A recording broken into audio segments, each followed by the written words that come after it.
Fala pessoal, tudo bem com vocês? Estamos de volta, meus amigos, para mais um vídeo aqui no nosso canal da SVI. Eu sou o Eliel Silva, instrutor, desenvolvedor sênior aqui na SVI. E hoje, como de costume, nós vamos falar aí de um assunto também muito importante, um assunto que está relacionado aí ao dia a dia do vistoriador, o dia a dia até da empresa de vistoria. E é um assunto que está na cabeça aí de muita gente que vive no universo aí, que vive esse universo da vistoria cautelar, das vistorias em geral, aí, as vistorias de identificação, vistoria de transferência. Isso vai desde quem está iniciando nessa jornada aí, até quem já está há algum tempo, aqueles já que são mais experientes. E se tem uma pergunta aí que a gente sempre ouve mas teoria faz a diferença na hora de fazer a cautelar? Será que é tão importante assim eu conhecer a parte teórica? E muitos profissionais dizem, olha cara, eu conheço muito sobre carros, eu já trabalhei muitos anos aí como funileiro, como mecânico, ou até fui um avaliador de concessionária, tenho uma experiência aí às vezes de 15, 20 anos aí na área veicular, já trabalho agora também há um bom tempo aí com vistoria, já sou um profissional mais experiente, eu sei executar muito bem uma cautelar. Isso é uma característica principal, eu sei executar, eu sei fazer muito bem. Eu preciso mesmo saber teoria, eu preciso conhecer sobre legislação, preciso conhecer sobre parte teórica ali da identificação veicular. Será que é realmente um conhecimento que eu preciso ter? Preciso conhecer sobre regularização de sinistro? Será que eu preciso ter esse conhecimento? Entre outras coisas aí que envolvem ali diretamente o nosso trabalho. Conhecimento teórico, conhecer sobre tudo isso vai me ajudar, vai fazer a diferença na hora de eu executar, na hora que eu estou fazendo ali a minha vistoria cautelar. E agora? Fica a pergunta, faz a diferença? Não faz a diferença? Teoria ajuda ou atrapalha ali o vistoriador? Antes de responder aí essa pergunta, nós precisamos aí começar respondendo outra, que parte do princípio de quais são as características essenciais, quais são as características, as qualidades essenciais aí do bom historiador. O que um bom historiador precisa ter? Quais são as características ali, as qualidades que ele precisa ter? A gente entende, observando por todos esses anos aí o mercado da vistoria, eu mesmo estou nesse segmento há muito tempo, já treinei muitas pessoas, e o que a gente percebe? Que aqueles que normalmente aí estão um pouquinho mais além, aqueles profissionais que já estão ali num nível mais elevado, são profissionais primeiro, muito concentrados e atentos. Eles são concentrados ali na execução do trabalho, eles estão muito concentrados ali no veículo e eles estão, ao mesmo tempo, também muito atentos ao ambiente, ao que está acontecendo em volta. Se você já está nesse segmento aí, se você é um historiador, você sabe que muita coisa a gente consegue perceber também no ambiente. Às vezes o proprietário do veículo ali em volta, às vezes a situação em si, as perguntas que são feitas para você, muitas das vezes ali uma certa pressão que acontece no momento da vistoria, se você tem alguém ali por perto acompanhando, que às vezes sabe que tem algo de errado, aquela pessoa está ali sempre por perto, tentando te pressionar, tentando desviar a tua atenção. Então, o vistoriador está atento, tanto ao trabalho dele ali, quanto ao que está acontecendo, quanto aos indícios externos de coisas que estão acontecendo em volta. Então essa é uma das qualidades essenciais aí do bom vistoriador. Além disso, ele é alguém também muito detalhista, é alguém extremamente preocupado com os detalhes. O vistoriador tem normalmente, o bom vistoriador tem essa qualidade de ser alguém ali que se atenta ao pequeno detalhe, aos pequenos indícios, porque o que a gente aprendeu no decorrer desses anos? Que os pequenos indícios levam muitas vezes a grandes problemas. Às vezes você pega um indício externo ali, de um reparo externo, numa folha externa, né, numa peça removível ali externa, como uma porta, por exemplo, você pega um indício ali, tá, e começa a investigar aquilo melhor, né, e aí você descobre um reparo, às vezes, estrutural que envolve uma coluna, né, que envolve ali uma travessa ali de caixa de ar, né, reparos ali que vão muito além do que só um reparo ali estético, digamos assim, um reparo externo. Né? Então, o vistoriador é alguém realmente muito atento aí a esses detalhes, né, aos pequenos detalhes, aos pequenos indícios, né, que muitas vezes vão te levar aí a problemas muito maiores. Né? Além disso, o bom vistoriador também tem os sentidos muito apurados, né? Bom vistoriador, cara, ele tem uma visão muito apurada, né? Ele consegue perceber ali, por exemplo, né, na identificação de um número de chassi, na análise de um número de motor, ele já bate o olho, ele consegue identificar facilmente que tem algo de errado ali. Né? Uma base de gravação já com aspecto diferente, um padrão de gravação, opa, esse padrão aqui está um pouquinho diferente do normal, né? E aquilo ali já chama atenção, já salta, né, aos olhos. Né? Eu ouvi, comecei ainda garoto, né, no segmento das vistorias, e eu me lembro naquela época que os antigos diziam para mim, né, os historiadores mais antigos diziam, cara, olha, preste muita atenção no certo, né, nos veículos que estão dentro do padrão, né, no padrão correto de gravação para aquele ano modelo ali, porque quando você vê o errado, vai saltar aos olhos, você vai já imediatamente perceber que tem algo de errado ali. Né? E o vistoriador tem essa questão da visão aí muito apurada. Né? Ele bate o olho, opa, tem algo de errado aqui. Ele bate o olho ali num reparo, né? Ele já consegue identificar ali e consegue, através da visão, muitas vezes já consegue identificar ali talvez até a extensão desse reparo. Então é alguém que tem, né, os sentidos muito apurados e além da visão, tem também o tato muito apurado, né? Até o olfato muito apurado. Né? Eu contei num vídeo anterior aí, né? Um vídeo em que nós identificamos adulterações aí em alguns veículos. E eu falo muito sobre isso, né? Sobre como eu consegui ali já, quando eu comecei a analisar o carro, como o tato, como o olfato ali já me ajudaram, né? Já de imediato identificar que tinha algo de errado com aquele carro. Né? O carro com numeração do chassi ali remarcada ilegalmente, né? O carro totalmente adulterado, um carro inteiro montado, né? E como que o olfato, como que o tato me ajudaram, né? Eu conto nesse vídeo como que os sentidos me ajudaram naquele momento a identificar aquela adulteração. Então, o vistoriador, né? Digo novamente, é alguém que tem os sentidos ali, o bom vistoriador é o cara que tem ali os sentidos realmente muito apurado. Além disso, o bom vistoriador também tem, ó, o instinto investigativo, né? Bato sempre nessa tecla. Bom historiador tem um instinto investigativo, tá? Muito apurado. Ele consegue entender, ele entende que dentro da vistoria, dentro da cautelar, nós trabalhamos com indícios, né? Como eu já falei, né? Um pequeno indício às vezes leva a coisas muito maiores, né? E a cautelar, eu gosto muito de realizar a cautelar, de fazer a cautelar, porque a cautelar é uma espécie de investigação. Né? Nós estamos investigando a respeito da vida daquele veículo que nós estamos ali analisando. Né? Nós costumamos sempre falar por aqui, né, instruir os nossos alunos, os nossos parceiros, que a gente divide a cautelar em três pilares fundamentais. Né? A identificação em procedência, né?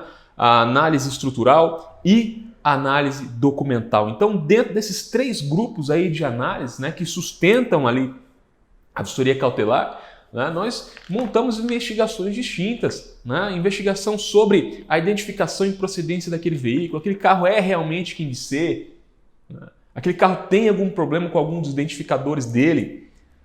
Então, são questões essenciais, questão da parte estrutural, vamos investigar ali, né, se às vezes a informação que a gente tem documentalmente está confrontando, está batendo com o que nós temos ali de danos estruturais no veículo, ou ao contrário, né, às vezes nós temos um veículo lá com sérios danos estruturais, mas o rastro documental simplesmente não existe. Nós falamos isso em alguns vídeos especiais aqui também no nosso canal, sobre a questão principalmente dos repasses diretos.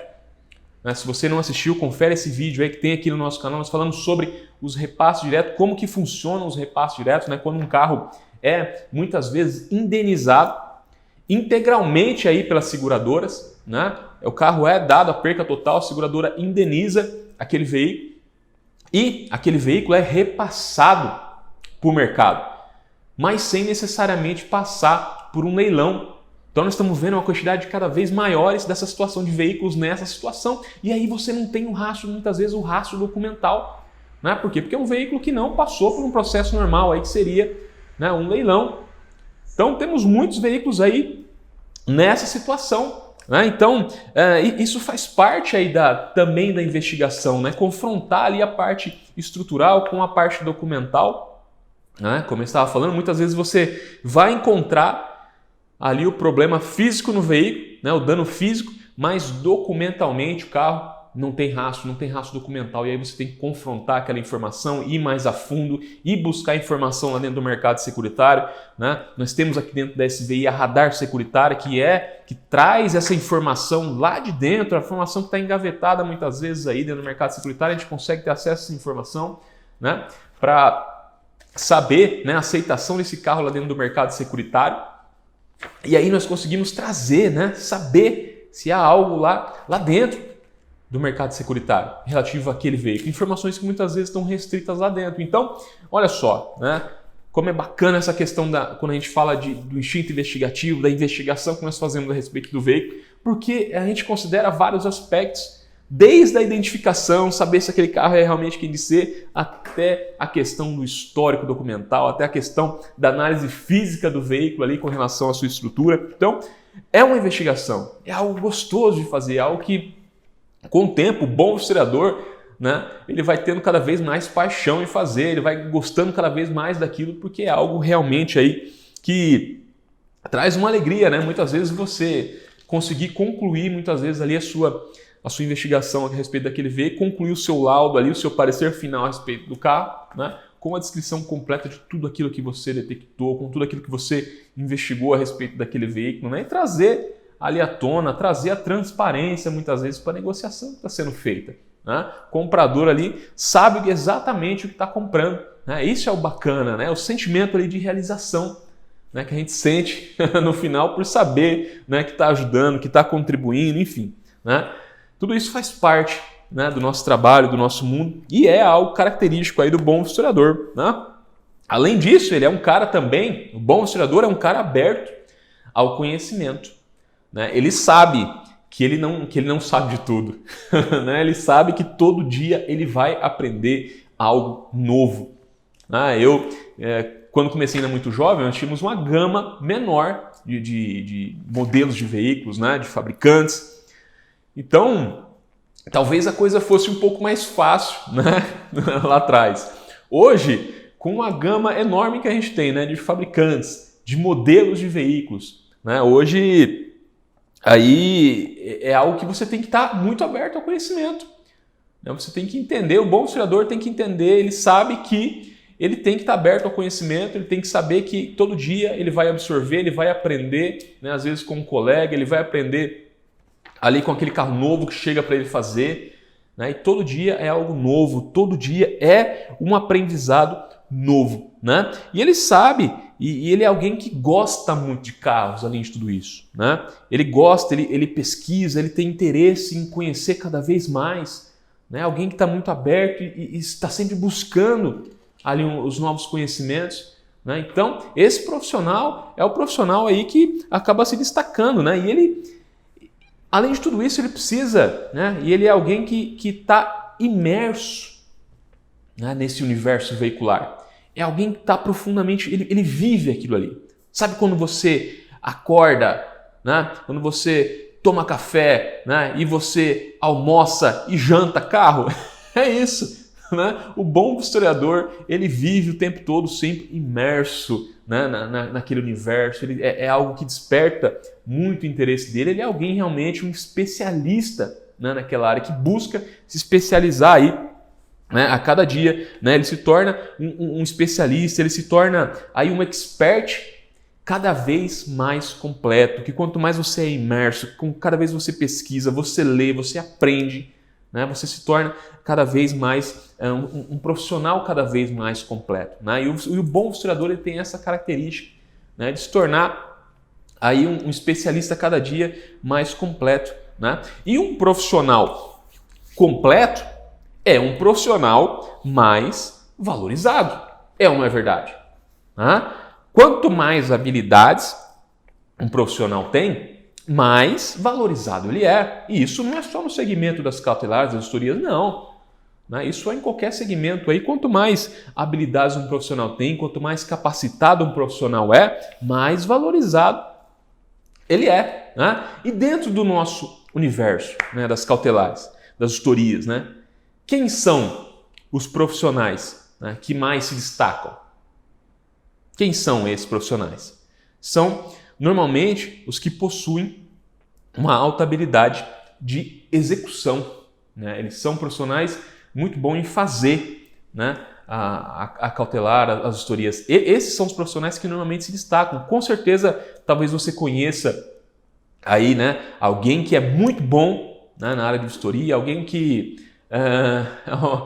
toma café, almoça e janta carro, alguém que é muito bom naquilo que faz, alguém que só com um olhar consegue identificar ali às vezes um indício, alguém que é muito bom nessa questão aí da investigação ali, do veículo. Talvez até você seja esse profissional, um profissional extremamente aí capacitado na realização. Você executa muito bem. Eu conheci vários e vários profissionais assim, profissionais excelentes na execução. São profissionais que executam muito bem. Mas olha só, falamos aí sobre aqueles que se destacam, mas e com relação àqueles profissionais que chegam mais longe?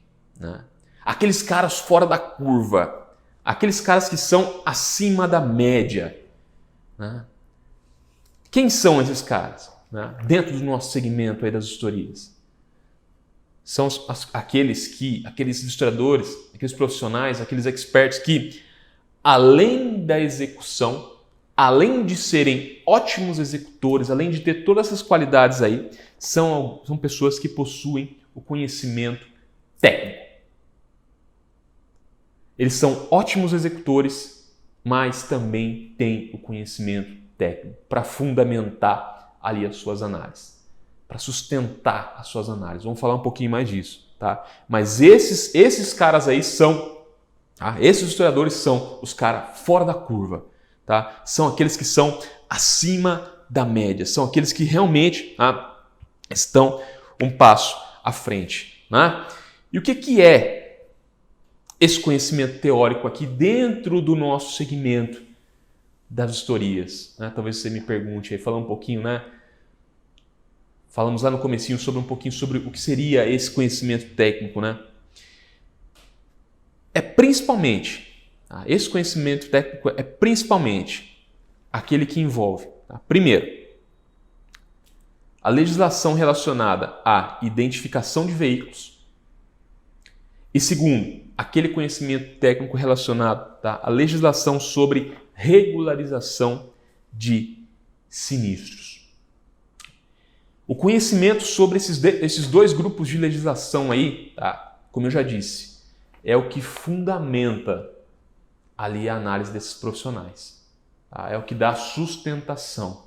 Imagina que além de saber ali executar muito bem, você tenha o conhecimento técnico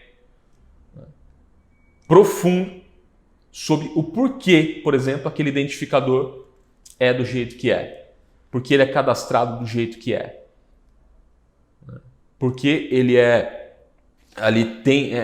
foi definido o padrão dele para ele ser daquela forma. Você tem o conhecimento, você sabe explicar isso muito bem. Isso sustenta ali a sua análise. Além de saber executar, você tem o conhecimento que vai sustentar ali as suas análises. Vamos falar um pouquinho primeiro aí sobre a legislação que está voltada aí para a identificação de veículos.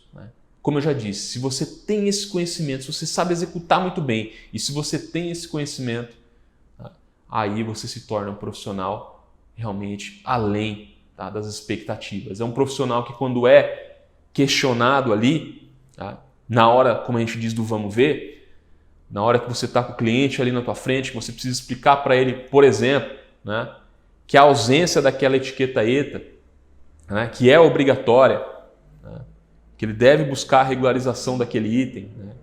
E aquele cliente te pergunta para você baseado em quê, né, você está apontando isso, você está dizendo isso, né? E quando você tem a resposta ali na ponta da língua para dizer para ele, olha, baseado na resolução número tal do CONTRAN, né, isso é uma obrigatoriedade para o teu veículo. Né? Então você tem as respostas claras e fundamentadas, baseadas, tá, no conhecimento aí documental, no conhecimento a respeito, né, do porquê que aquele identificador é do jeito que é e por que existe a obrigatoriedade dele. Então é importantíssimo você ter esse fundamento, além do seu conhecimento técnico ali com relação à execução, né, você ter esse conhecimento aí relacionado à questão da legislação. Vamos falar um pouquinho, tá? E vamos voltar lá atrás. Tá? Vou expor para vocês aqui as principais legislações, primeiro, relacionadas aí à identificação veicular. Tá? Talvez você já conheça aí alguma delas. Né? E olha só, inclusive eu vou te descrever aqui cada uma delas. No final, a gente vai deixar um guia completo aí, tá? Para download para você baixar esse guia, né? E ter acesso diretamente lá à legislação. Tá? E vamos voltar lá atrás. Vamos falar desde as primeiras legislações atrás que a gente tem relacionadas à identificação veicular.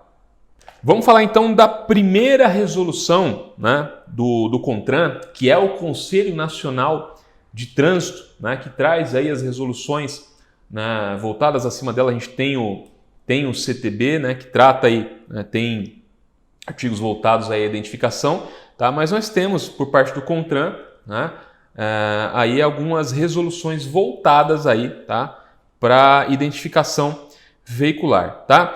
Vamos começar pela resolução número 659, lá de 1985. Essa resolução aí, tá, ela é fruto do que chamou na época do mutirão contra a violência. Tá? Naquela época, do Ministério da Justiça, naquela época, né, eles tinham, né, a necessidade, enxergaram a necessidade de melhorar os índices de recuperação de veículos que eram roubados ou furtados. Né? O que acontecia? Você até aquele momento, até 1985, você não tinha no Brasil a obrigatoriedade da padronização do número do chassi, né, que é o principal identificador veicular. Né? E aí, naquele momento, com essa necessidade, né, houve ali uma pressão, né, para que isso fosse padronizado, para que houvesse essa padronização do número do chassi, a exemplo, olha só, do que já era feito lá fora. Tá? Fora do Brasil, através da norma ISO lá, a norma internacional, já se havia, né, uma padronização do número do chassi. Mas internamente, aqui no Brasil, nós não tínhamos ainda essa padronização. Então, essa resolução veio, né, para trazer essa obrigatoriedade, né, da padronização do número do chassi. E aqui no Brasil, né, a gente teve, né, a NBR 6066, tá, da ABNT. E essa norma padronizou, né, a exemplo, né, do que a norma ISO trazia lá fora, né, a padronização do número do chassi, né, com 17 caracteres. Então, a partir de 86 ali, nós já temos essa obrigatoriedade do número do chassi com, né, 17 caracteres. E essa mudança foi realmente um divisor de águas. Por quê? Porque a gente vai ver que daqui para frente, dali para frente, nós tivemos várias e várias resoluções, né, tratando aí a respeito da identificação veicular, padronizando, né, essa questão da identificação veicular, não só do número do chassi, né, e alguns fabricantes antes disso aqui no Brasil já seguiam, né, um outro fabricante já seguia, né, a norma ISO que era estabelecida lá fora, né, mas a partir ali, né, de 85 ali para 86, os fabricantes passaram a ter ali 180 dias ali para se adequar. A partir de 25 de 10 de 85, né, os fabricantes ali já tinham 180 dias para se adequar. 86 para frente ali a gente já tem, né, aí o número do chassi com 17 caracteres. Tá? Então aqui, a partir daqui você já entende, né, por que houve essa padronização, né, o que aconteceu lá atrás. Né? Pegou um carro, né, muitas vezes você tem que tirar essas dúvidas de um cliente ali, de alguém que te questiona a esse respeito, né? De um veículo mais antigo aí, né? Agora você sabe, né? Quando mudou e o porquê mudou essa questão aí da padronização aqui no Brasil, né? Um pouquinho mais para frente veio a resolução 691 de 88, a resolução do CONTRAN, tá? Essa resolução aí, a 691, ela fez algumas mudanças na 659 de 85, né? Ela alterou ali algumas coisas. Então passou a partir de 88, tá? 88 para frente, passou a ser obrigatório, né? As etiquetas Zeta, né?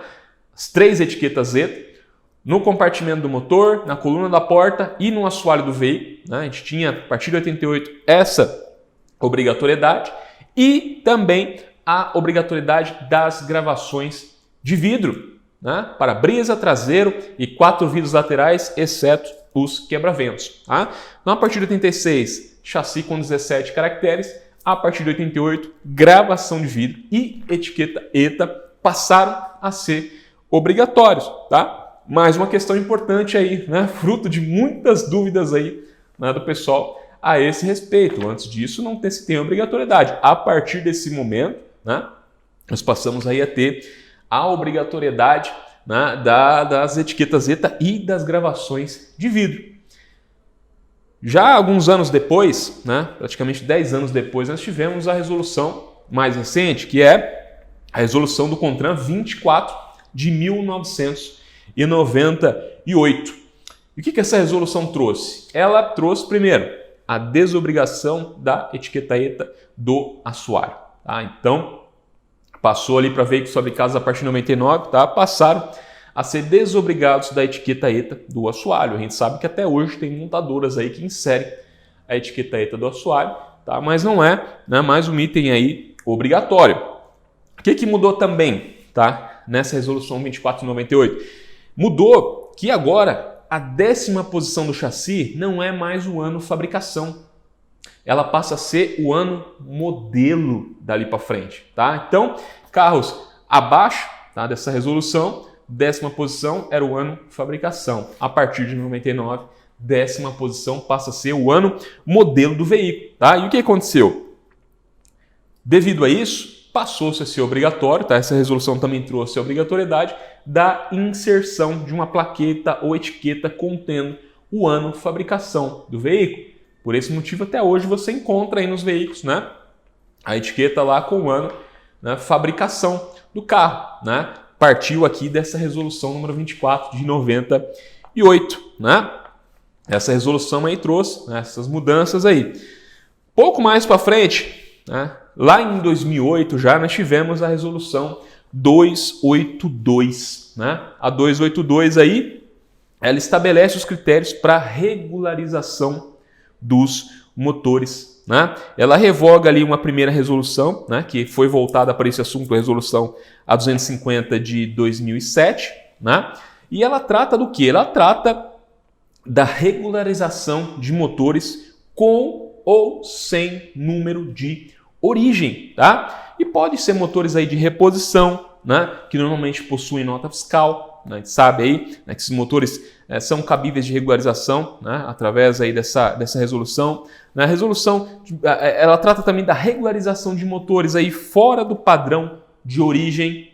Tá? Ela trata de como esses motores devem ser regularizados, ou motores com a numeração aí adulterada. Ela trata também, tá, dessa questão, tá, de como esses motores devem ser regularizados. Ela dá ali as orientações. Tá? E ela trata também, tá, uma grande dúvida aí que as pessoas têm, que eu recebo bastante aqui também através do suporte, é com relação àquela sigla DA ou DJ ali no final da gravação do motor, né, de motores aí regularizados pelo Detran. Né? Por que isso acontece? Né? A pergunta que a gente mais recebe. E essa resolução trata também exatamente disso.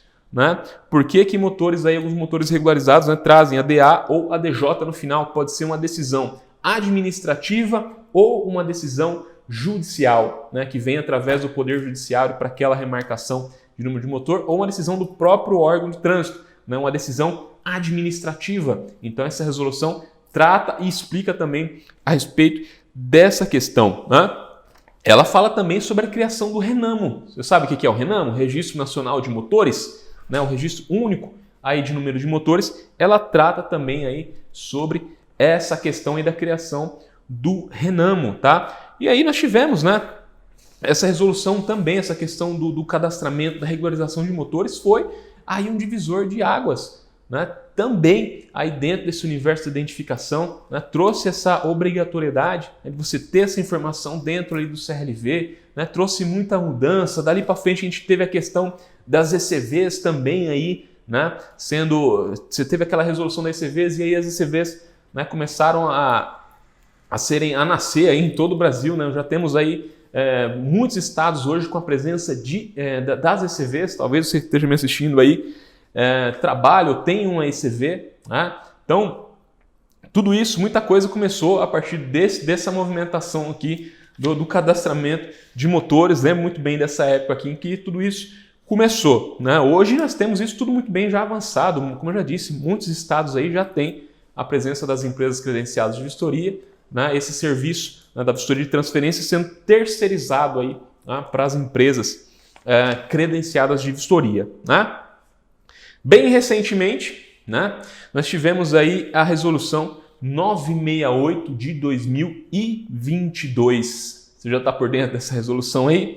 Ela traz, olha só, várias mudanças, tá? Mudanças importantes aí na identificação veicular, tá? A partir de janeiro de 2025, tá aí já, tá? Eu vou citar aqui alguns exemplos. Se você ainda não leu essa resolução, tá? Tô deixando aí logo abaixo aí o link para você fazer o download do nosso guia aí das principais legislações relacionadas à identificação, tá? Ela traz várias mudanças, tá, na identificação veicular a partir aí de janeiro de 2025, como por exemplo, a obrigatoriedade, tá, do número de carroceria para veículos montados sobre chassi. Tá? Então, a partir de 2025 aí, nós temos através dessa resolução aqui, a 968, tá, de 2022, a obrigatoriedade de número de chassis aí, de número de carroceria, perdão, né, para caminhonetes, para caminhonetas, aqueles veículos montados aí sobre chassi, né? Temos também outra questão importante, ela traz a obrigatoriedade de número de chassi segredo. Então, olha só, né, a partir de 2025, nós temos essa obrigatoriedade aí, se nada acontecer até lá, se não houver nenhuma mudança, né, através dessa resolução aqui, a gente já temos essa obrigatoriedade também. E olha, outra questão bem bacana, nós vamos ter a obrigatoriedade também de etiqueta ETA para motocicleta. Olha só, nós não tínhamos isso até então, né? E ela traz aí essa obrigatoriedade. Além disso, tá, essa resolução aí, a 968, ela revoga, tá, a partir de janeiro de 2025, pelo menos 6 resoluções aí, tá, que estão em vigor atualmente. Ela vem aí e essa resolução aqui é importantíssima porque ela vem para trazer uma atualização basicamente total aí, principalmente nessas resoluções que nós falamos aí anteriormente, tá? Então ela vem unificando aí várias resoluções, revogando resoluções anteriores e unificando essas resoluções, né? Transformando tudo em uma coisa só. Então é importantíssimo aí que você esteja por dentro, tá, dessa resolução. Ela vai revogar, ó, a 836 de 1997. Essa 836 aí, ela trata da gravação opcional da placa nos vidros, né? Talvez você já tenha visto aí alguns veículos com, né, além da gravação do VIS ali, com a placa do veículo gravada ali no vidro, né? Essa resolução aqui dá essa abertura aí para que, né, o proprietário ali de forma opcional faça a gravação da placa no vidro se assim ele desejar, né? Ela vai revogar a 24 de 1998, que nós acabamos de falar, né, que estabelece os critérios ali para identificação veicular. Ela vai revogar e vai unificar ali. Ela revoga a 282, né, que trata aí da regularização de motor. Ela revoga essa resolução e traz dentro dela já também essa questão da regularização de motores. Ela altera a 325, né, de 2009. Né, ela revoga, né, a 325, revoga a 581, né, também, né, que são resoluções aí que alteram a 282 e a 24 respectivamente, e ela, né, revoga aí também a 634 de 2016, né, que trata aí dos critérios para regularização de número do chassi que não atende à legislação brasileira. Então olha só, essa aí, né, é uma resolução realmente que traz aí né, grandes mudanças significativas para o nosso universo aqui, tá, das vistorias, né? E apesar dos requisitos aí, tá, dessa resolução passarem aí a ser obrigatórios para veículos fabricados a partir de janeiro de 2025, tá? Apesar disso, né, o capítulo 5, tá, dessa resolução aí já está em vigor desde janeiro de 2023, tá? Já está em vigor, tá? O capítulo 5 dessa resolução. E esse capítulo 5 ele trata a respeito aí das etiquetas ETA, da reposição das etiquetas ETA, de como deve ser feito a reposição dessas etiquetas ETA. Tá? Agora, né, o proprietário deve procurar o Detran, né? Essas etiquetas ETA só serão repostas, segundo essa resolução, né, com autorização do próprio Detran, né? E o Detran solicita à fábrica a reposição de etiquetas, né? Então, acabou ali, né, com aquele problema que a gente tinha de, né, o proprietário poder ir diretamente, por exemplo, ao concessionário a fazer a solicitação. Hoje se criou ali um trâmite, se criou um procedimento, né, para refrear um pouco essa questão da reposição das etiquetas ETA, tá? Além de tudo isso que a gente viu aí, das resoluções importantes aqui para o nosso universo, que você deve estar por dentro aí para fundamentar, como eu já disse, as suas historias, né, as suas análises. Além dessa questão das resoluções, nós temos também as NBR, né, da ABNT, né? As NBR estabelecem normalmente, tá, padrões aí, como por exemplo a NBR 6066 nós estabelece o padrão, né, do número do chassi para os fabricantes, como a gente já viu anteriormente aí, né? E o que ele estabelece? O que essa NBR estabelece? Ela estabelece os caracteres, né, o tamanho dos caracteres, né, a região, a localização que o número do chassi deve ser gravado ali no veículo pelo fabricante, né? Então ela estabelece. Então ela dá as diretrizes, ela diz, né, ela estabelece os padrões para que a montadora, né, grave ali e faça valer aquele identificador. Né? Então é importantíssimo você estar por dentro também dessa NBR, né, que você consegue fundamentar ali melhor as suas explicações. Temos a NBR também, a 15180, que estabelece o quê? Os padrões para regravação do número do chassi. Então as empresas aí que fazem, né, o trabalho de regravação legal do número do chassi através, né, com autorização do Detran, né, elas têm que trabalhar em cima dessa NBR aqui, ó, 15180. Né? E é uma norma muito bacana também, porque você esteja por dentro, que você tenha, tá, esse conhecimento aí a respeito disso. Né? Falamos agora bastante sobre as resoluções do CONTRAN, sobre as NBRs, nós estamos aqui muito na esfera administrativa da coisa, né? Não precisamos dar um pulo agora na esfera ali, tá? Na esfera criminal, tá? E entender o que tem de legislação relacionada à identificação lá também dentro da esfera criminal. Dentro da esfera criminal nós temos o artigo 311, tá, do Código Penal, que sofreu, olha só, alterações aí recentes, né?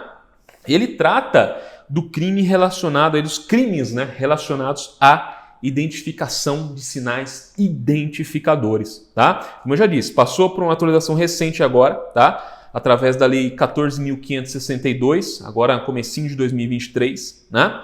E ele trouxe mudanças ali significativas nesse artigo aí que trata da alteração de sinais identificadores, né? Antes dessa alteração aí que esse artigo sofreu, a lei incluía, tá, somente lá veículo automotor, a pena para adulteração, tá, de sinal identificador de veículo automotor. Então isso abria brecha, por exemplo, né, para o judiciário na questão do julgamento de ações que envolviam ali reboques, né, semi-reboques, né, que não estavam, né, inseridos aqui, que não constavam aqui nesse artigo. E agora ela inclui, né, os reboques, semi-reboques, além disso inclui veículos híbridos, elétricos. Esses veículos foram também inclusos aqui dentro desse artigo do Código Penal, tá? E o que esse artigo, essas mudanças, né, principalmente, tornaram, tá, as penas aí muito mais duras, tá, para quem adultera, para quem remarca ou para quem suprime, tá, sinais identificadores veicular. Tá? Ela detalha aí também a pena até para quem aí mantém algum tipo de equipamento aí que é utilizado em adulterações. Até isso agora, tá? Esse artigo aí completo, ele contém lá, tá? E ele detalha também, tá, sobre quem adquire, sobre quem recebe, tá? Sobre quem transporta, sobre quem conduz, olha só, né? Oculta, vende, expõe à venda veículos adulterados, tá? Trazendo uma pena ainda maior para quem aí exerce atividade comercial, tá? Que envolve a comercialização, tá? De veículos adulterados, inclusive para quem faz isso na residência. Então, olha só, a lei está bem mais completa agora, né? Esse artigo do Código Penal aí que trata, né, desse assunto. É, como eu já disse, tá? Uma atualização recente, esse artigo sofreu, né? Com alguns pontos aí que causaram, né, uma certa controvérsia aí a princípio, né? Principalmente aí, talvez você tenha ouvido falar, com relação aí à supressão das placas do veículo, né? Aqueles que agora com a presença das placas Mercosul se tornou mais fácil, né? Com a retirada das placas, né, pelo proprietário em algum momento, circular com esse veículo sem placa, isso causou aí uma certa controvérsia, né, a princípio, porque a lei fala em aquele que suprime, né, um identificador veicular. Então, houve uma controvérsia com relação a isso, né? Eu quero deixar aqui a indicação aí de um vídeo do canal, no canal do Dr. Delegado Felipe Martins, tá? Que ele fala na prática ali, tá? Ele detalha cada ponto, artigo por artigo desse novo artigo, tá? Do Código Penal, e ele explica ali ponto a ponto dessa questão aí sobre o ponto de vista lá do poder policial, né? Ele explica ali como isso está sendo encarado, como essa resolução está sendo, essa mudança no artigo do Código Penal aí, como que ele está sendo encarado lá na realidade, lá na questão ali de como eles estão lidando, né, com o flagrante aí nesse tipo de crime, né, como isso está sendo tratado lá na ponta. Então é importantíssimo que você assista. O Dr. Delegado Felipe Martins, ele tem um vídeo falando sobre esse assunto, tá? Artigo 311 do Código Penal, tá? Falamos bastante sobre a questão da identificação, sobre como é importante você ter todo esse conhecimento, conhecer bem aí sobre essas principais resoluções, sobre a questão aqui da esfera penal, né?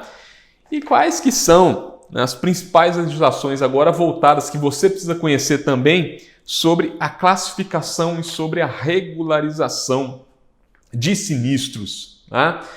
Nós temos dentro desse universo da questão da classificação e regularização de sinistros as resoluções do CONTRAN número 810 e a resolução 851, que tratam principalmente, olha só, da classificação, tá, dos danos, né? Então, por exemplo, quais que são, uma pergunta que a gente recebe bastante, né? Quais que são os critérios, olha só, para um veículo, tá, envolvido em um acidente ali ser classificado como pequena, média ou grande monta? Quais que são os critérios que são utilizados, né, para se classificar esse veículo? O que é considerado, né? Quem faz essa classificação, né? É possível reverter essa classificação de um veículo classificado, por exemplo, para grande monta, para média monta, né? Um veículo grande monta que deveria ser um veículo aí que deveria ir para descarte baixado, né? É possível reverter um grande monta para um média monta? Essas resoluções tratam exatamente desse assunto, tá? Vão tratar e vão trazer luz aí essas questões, né? Ela vai falar sobre esses critérios, né? Como que é feita essa classificação, né? Pela autoridade de trânsito ali normalmente, que é ele quem faz essa classificação no momento do acidente lá, né? Como que essa autoridade de trânsito, essa autoridade policial presente ali no momento, né, responsável pela confecção do boletim de acidente de trânsito, como que ele vai classificar, né? Quais itens que ele tem que considerar ali na hora de fazer a classificação com pequena, média ou grande monta, né? Lá vai falar sobre essa questão aí dessa pergunta, se é possível reverter essa classificação, né?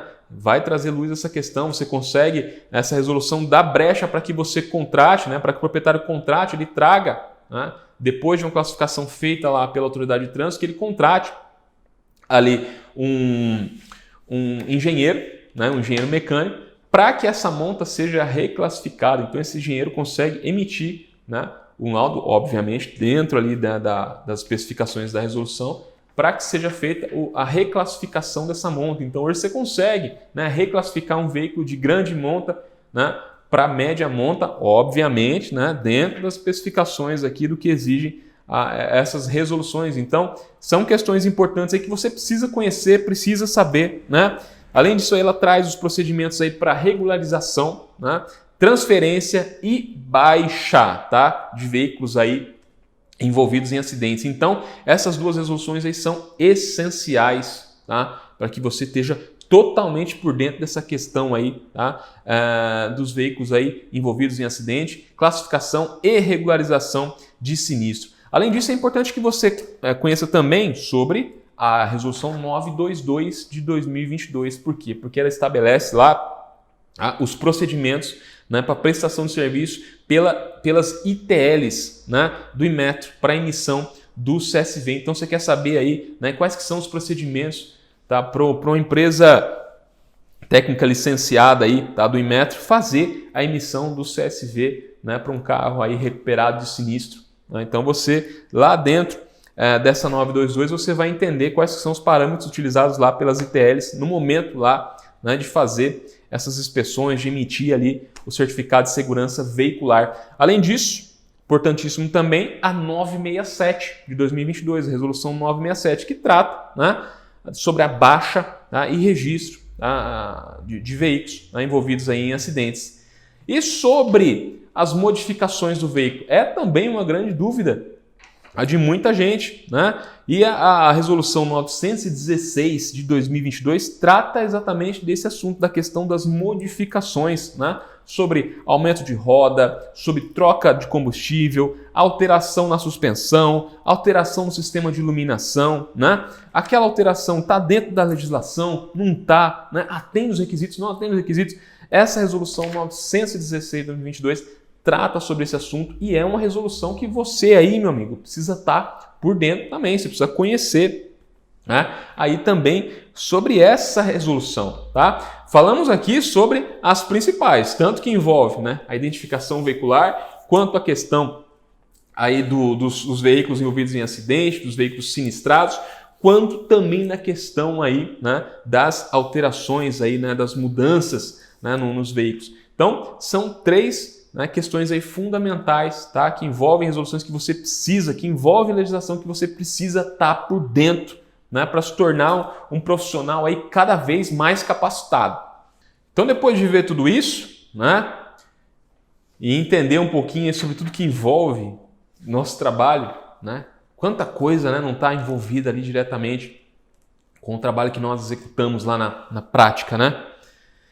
Em que todo esse conhecimento, em que conhecer sobre tudo isso, né, ajuda? O que muda lá na prática do dia a dia?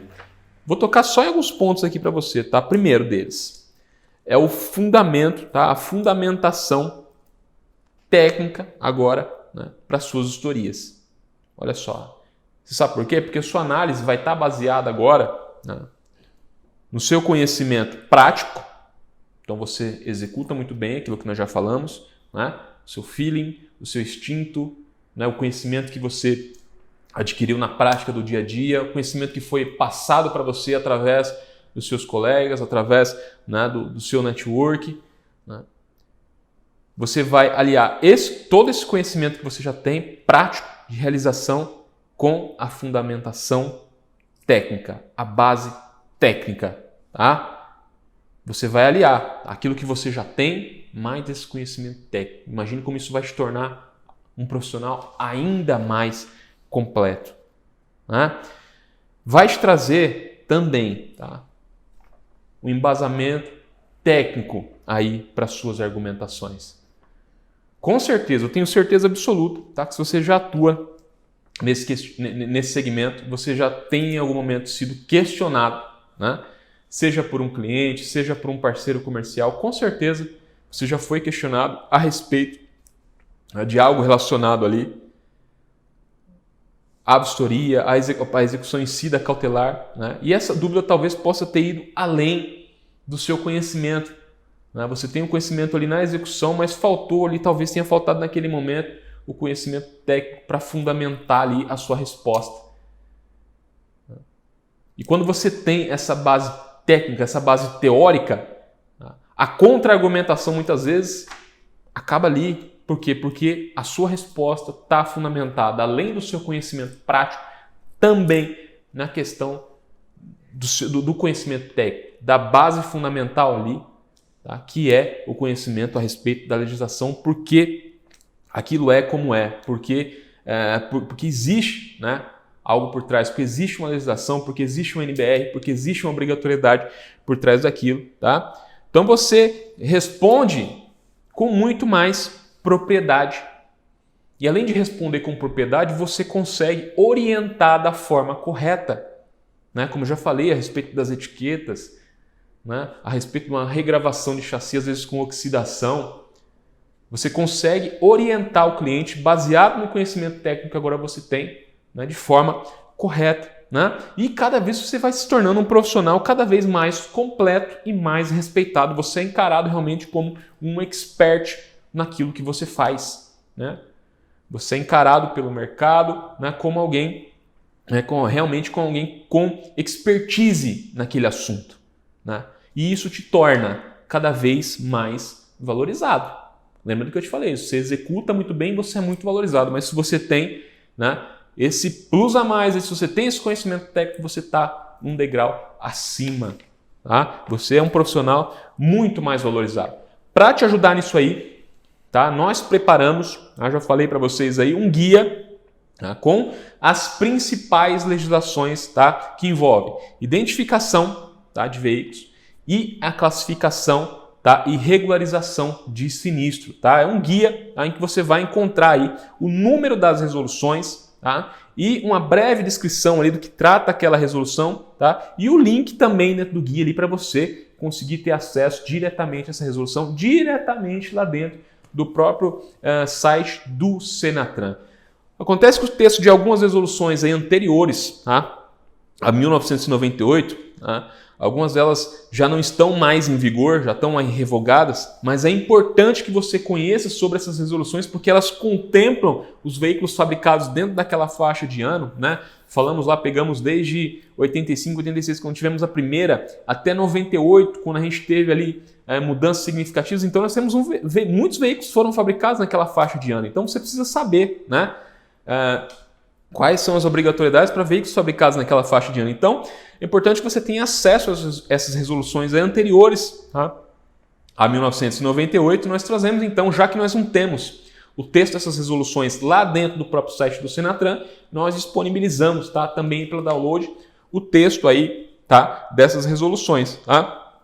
Clica no link aí que nós estamos deixando, tá, e faça o download desse guia. Tá? Lembrando, olha só, que nós estamos gravando esse vídeo aqui em maio de 2023. Né? E as legislações aí, elas constantemente sofrem atualizações, tá? Então pode ser que daqui 1 mês, 2 meses, 6 meses, né, alguma coisa mude, tá? Então exatamente por isso nós deixamos lá, tá, o link dentro do guia para que você consulte diretamente lá dentro do site aí, tá, do Senatran, principalmente todas essas resoluções aí que estão em vigor, ok?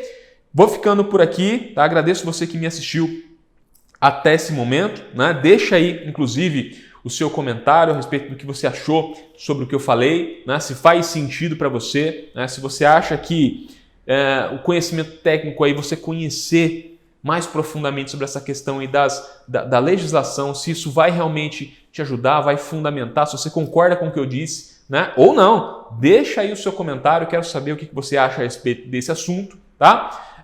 Um grande abraço, tá, para você que me assistiu até aqui. Tá? Nos siga aí nas redes sociais, estamos deixando o link aí das nossas redes sociais, siga-nos lá, tá? Nos acompanhe, temos sempre conteúdos voltados aí para esse universo aí das historias, das cautelares, tá? Um grande abraço e até a próxima.